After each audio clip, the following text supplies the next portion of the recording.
శాసనసభ నియమాల ప్రకారమే పీఏసీ చైర్మన్ను స్పీకర్ నియమించారని మంత్రి శ్రీధరబాబు తెలిపారు. తాను బీఆర్ఎస్ ఎమ్మెల్యేనని పీఏసీ చైర్మన్ ఐరక్కపూడి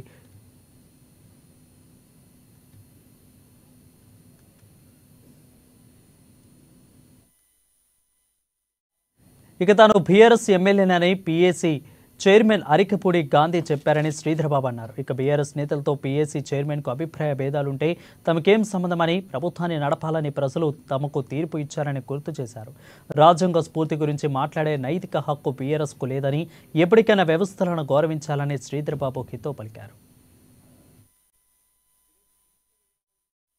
మళ్ళా పార్టీ కాంగ్రెస్ పార్టీ అని అడ్డగోలుగా ఇష్టారాజ్యంగా మాట్లాడడం అనేది బీఆర్ఎస్ పార్టీకి సంబంధించిన వారు అధికారం కోల్పోయి 8 నెలలు గడిచినప్పటికీ, ప్రజలు తీర్పు ఇచ్చినప్పటికీ, ఒక్కసారి కాదు శాసనసభ ఎన్నికల్లో తీర్పు ఇచ్చారు.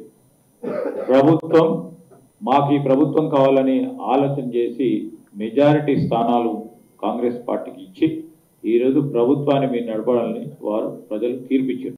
అయినా కానీ ఆ 2-3 నెలలు ఉరికిరు. మళ్ళొక వారు తీర్పిచ్చారు, ఇంకా గట్టి తీర్పిచ్చారు. పార్లమెంట్ ఎన్నికల్లో మీకు వచ్చిన 38 సీట్లు కాదు, మీకు దానికి కూడా అర్హత లేదని 0 పార్లమెంట్ సీట్లకు సంబంధించి నిర్ణయం చేసిన తర్వాత కూడా ఇంకా కూడా పార్టీ వ్యవహారాలకు సంబంధించి కానీ ప్రజలకు సంబంధించిన అంశాల విషయంలో అయ్యో ప్రభుత్వం కోల్పోయినాం అనే బాధ, ప్రభుత్వానికి సంబంధించి అయ్యో మేము ఉండకపోతేమే అనే ఒక బాధతో ఇతరాజ్యంగా అడ్డగోలు